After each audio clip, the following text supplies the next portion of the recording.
Tapi di Gen Z ini memang mereka kreatif yang mungkin membangun gitu ya, ketika menginginkan sesuatu mereka ya pinginnya adalah instan gitu.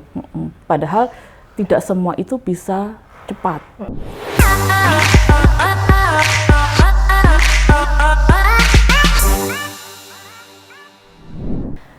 Halo, selamat pagi Sobat Trik Talk.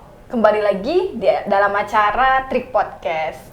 Pada hari ini kami akan membahas suatu tema yang beda dari podcast sebelumnya. Pasti Sobat Trik Talk tidak asing lagi mengenai Gen Z. Dan pada hari ini saya tidak sendiri, saya ditemani dengan salah satu BOD dari PT Trivos International Sertifikasi, yaitu dengan Mbak Ayu. Halo. Apa kabar Mbak Ayu? Alhamdulillah. Sehat ya Mbak Ayu? Alhamdulillah sehat Kak.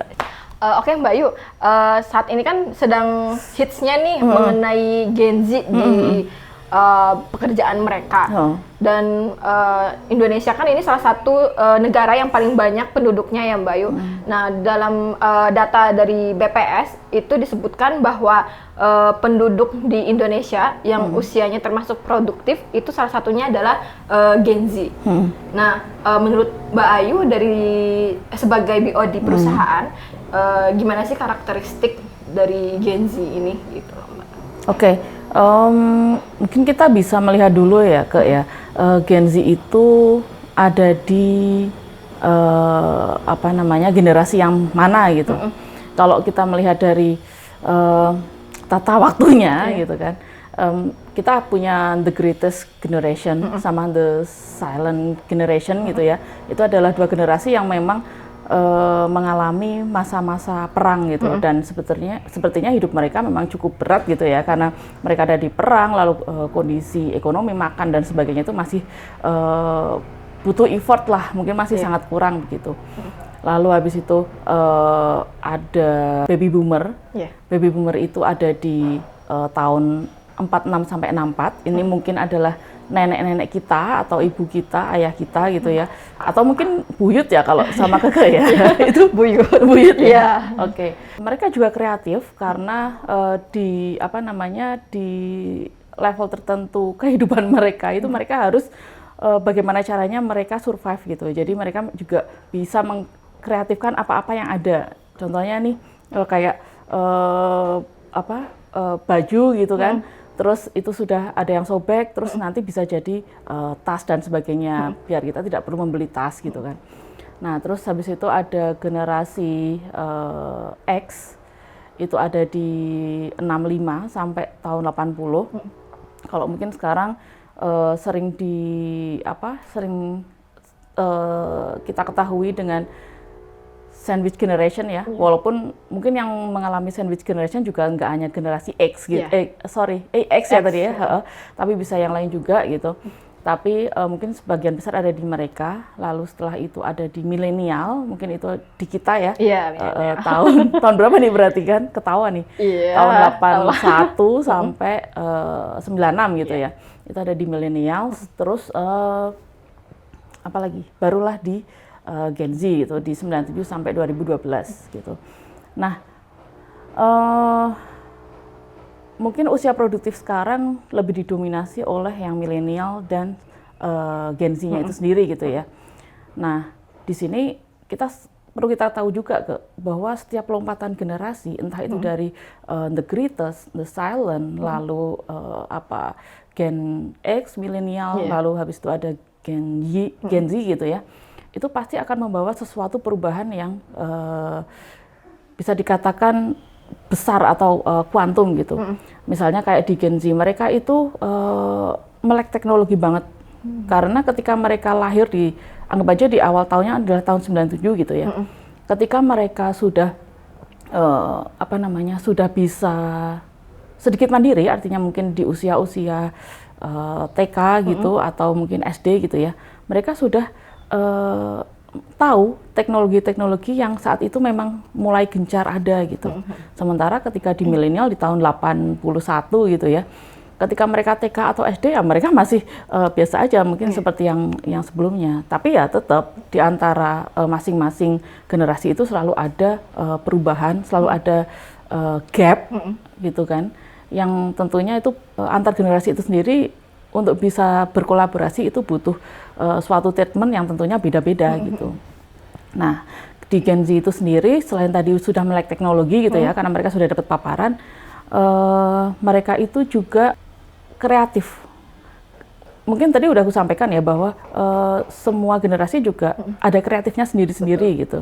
Tapi di Gen Z ini memang mereka kreatif yang mungkin membangun gitu ya, dan itu sih sebenarnya adalah hal yang baik gitu bagi generasi mereka gitu.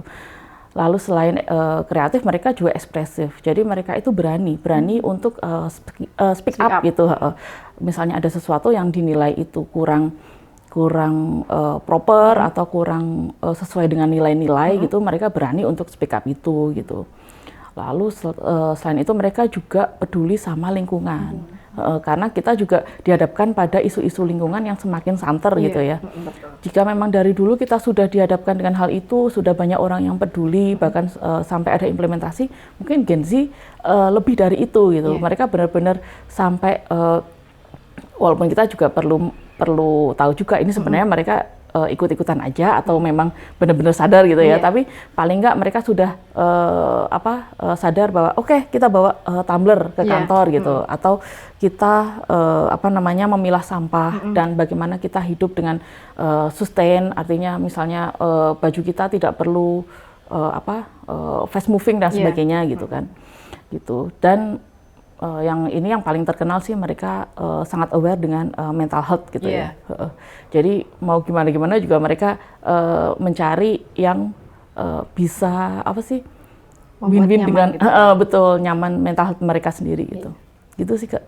Mungkin Gen Z ini lebih bisa mengikuti perkembangan zaman lebih cepat gitu ya. Betul. Mbak. Nah, itu kan dari segi karakteristik yang positif ya Mbak ya. Ini banyak sekali sekarang itu di sosial media mengenai keluhan-keluhan para Gen Z ini nih Mbak, mengenai pekerjaannya mereka yang under pressure, kemudian mereka menuntut banyak harus life work balance gitu. Nah, menurut Mbak Ayu sebagai BOD perusahaan itu gimana Mbak menyikapinya? Maksudnya dari keluhan-keluhannya dari yang Gen Z ini? Oke. Sebenarnya kan adanya keluhan itu kan pasti ada penyebabnya gitu ya. Kalau kita mencoba merunut root cause-nya gitu, walaupun kita tidak bisa merunut secara overall gitu ya, tapi paling tidak kita tahu bahwa ketika mereka memang ada di periode kelahiran tahun-tahun segitu gitu, dan seperti yang sudah disampaikan tadi bahwa mereka itu dihadapkan langsung pada teknologi, bahkan ketika mereka masih kecil, maksudnya sudah bisa sadar akan akan benda-benda di sekitar gitu ya. Nah, otomatis itu terbawa gitu. Jadi dengan adanya teknologi itu kan kita bisa mempercepat proses hidup kita gitu ya, bisa membantu kita gitu. Artinya ada hal-hal yang memang membuat itu menjadi semacam instan gitu. Nggak hanya teknologi, bahkan makanan pun seperti itu gitu. Kita juga semakin banyak makanan-makanan instan yang dikonsumsi gitu kan, termasuk generasi ini gitu. Jadi itu inline dengan apa yang mereka bawa gitu. Jadi ketika menginginkan sesuatu, mereka ya pinginnya adalah instan gitu. Padahal tidak semua itu bisa cepat, tidak semua itu membutuhkan proses yang sebentar gitu. Kadang kita juga harus melalui proses yang cukup panjang gitu kan ya. Tapi ada sisi positifnya juga sih, karena dengan itu kan artinya mereka juga bagaimana caranya kita bisa mengefisienkan pekerjaan misalnya seperti itu. Gitu kan. Terus selain itu juga dikenal loh ya ini ya. Kurang loyal gitu dengan perusahaan. Sebenarnya kurang loyal di sini artinya adalah mereka lebih memilih passion gitu. Jadi ketika generasi-generasi yang lain itu bisa bertahan dalam sebuah organisasi atau instansi gitu ya, yang walaupun aku sebenarnya passionku adalah menari gitu, tapi karena aku harus menghasilkan uang dan aku ikut rekrutmen di sebuah perusahaan atau mungkin pemerintahan gitu ya. dan diterima gitu, mereka mungkin masih bisa bertahan, oke lah, nggak masalah, aku ada di sini karena aku juga harus mengurus keluarga, menghasilkan uang dan sebagainya gitu. Dan mereka punya level survive yang nggak apa-apa gitu. Ini bukan passionku tapi nggak apa-apa gitu. Oke, tapi kalau Gen Z mungkin mereka tidak memilih itu gitu karena ngapain kita hidup banyak sekali gitu kan. Jadi ya udah sih, passionku adalah di sini, aku bekerja di sini gitu ya. Kalau ini sesuai sama passionku ya oke, lanjut. Mungkin aku akan memberikan yang terbaik gitu. Tapi kalau enggak, aku mungkin akan mencari hal lain gitu kan. Nah, itu yang mungkin membuat Gen Z ini terkesan loyalitasnya itu kurang gitu. Gitu sih, Kak.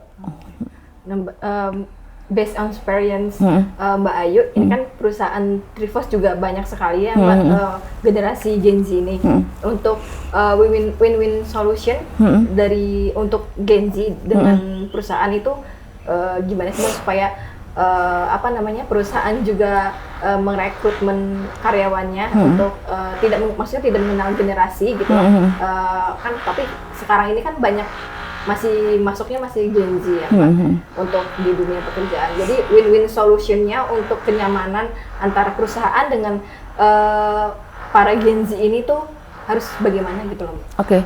Kalau dari sisi pandang perusahaan gitu, Kak, perusahaan itu harus selalu berkembang dan berinovasi gitu. Jadi kita tidak bisa stuck dalam suatu generasi tertentu. Kita tidak ngomongin tentang generasi manusianya ya, tapi kita ngomongin tentang tahun-tahun di mana perusahaan itu ada gitu.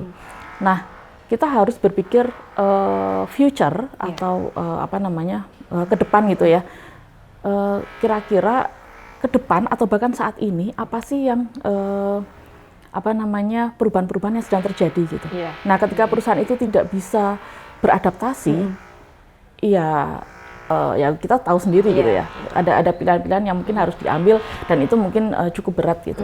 Perusahaan harus berinovasi, harus mengikuti perkembangan, termasuk perkembangan teknologi itu sendiri. Sebenarnya Gen Z ini kan generasi yang melek teknologi. Itu sebenarnya klop banget kan kalau dihadapkan dengan perusahaan-perusahaan yang memang pengen terus berinovasi dan terus menerapkan teknologi gitu ya. Karena mau nggak mau dengan adanya itu kita bisa bekerja lebih efisien gitu kan, lebih produktif gitu dan bisa mendapatkan achievement yang mungkin lebih besar gitu. Nah, disinilah kita bisa berkolaborasi dengan Gen Z terkait dengan teknologi gitu. Nah, selain itu di perusahaan kita juga menerapkan fleksibilitas.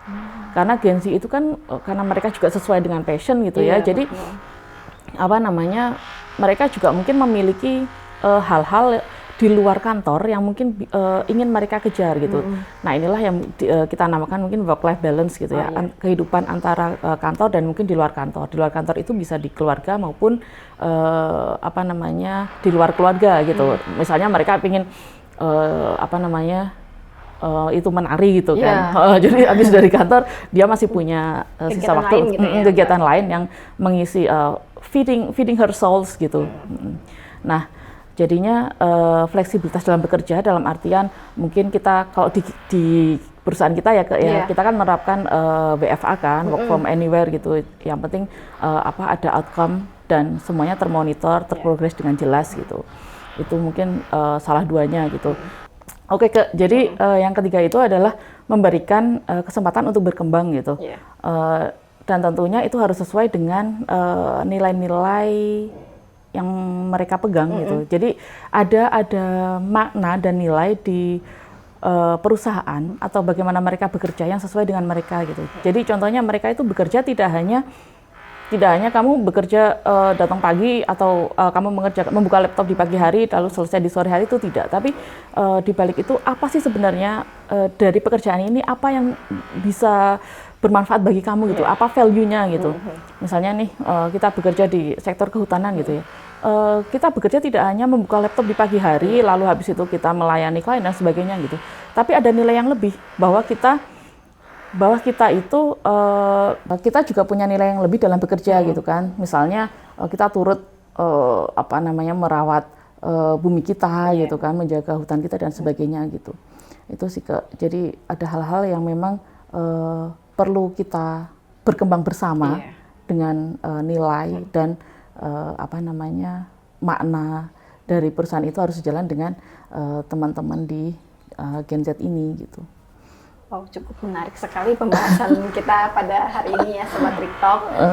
Mendetail sekali mengenai pandangan dari perusahaan untuk para Gen Z ini untuk saat ini gitu, Mbak. Karena memang kita ketahui semuanya ya Mbak, Gen Z ini memang lebih lebih fleksibel, lebih mengikuti teknologi-teknologi yang sudah berkembang pada saat ini, maksudnya lebih pesat dan juga lebih bisa beradaptasi gitu ya. Oke. Mungkin juga nambahin ya Kak ya. Jadi yang perlu beradaptasi itu tidak hanya di masing-masing generasinya gitu, tapi even perusahaan gitu. Seperti yang sudah aku sampaikan tadi bahwa perusahaan itu tidak hanya hidup sekarang gitu ya. Jika kita ingin perusahaan ini terus berkembang, terus hidup dalam jangka waktu yang lama gitu ya, kita juga harus mempersiapkan bahwa kedepannya orang-orang yang akan mengisi perusahaan ini itu bukan lagi milenial atau bahkan bukan lagi Gen Z ya, tapi mungkin alpha atau mungkin beta atau mungkin nanti gamma gitu. Jadi memang bahkan di saat ini pun kita sudah harus kita harus sudah mempersiapkan bahwa kedepannya orang-orang yang mengisi itu adalah orang-orang tersebut gitu. Yang sudah siap ya Mbak ya? Betul. Dan artinya gitu ya, perusahaan itu sudah harus memiliki culture. Nah, culture bekerja kita inilah yang nantinya akan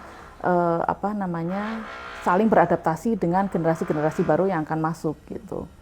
Nah, itulah harus melek ya Pak. Harus disiapkan terlebih dahulu supaya nanti mungkin untuk tahun-tahun selanjutnya tidak lagi kita beradaptasi, tapi mungkin tidak tidak cukup melelahkan gitu. Iya, betul. Karena sudah dipersiapkan dari sekarang. Termasuk kita punya core value yang mengakomodir itu gitu kan ya.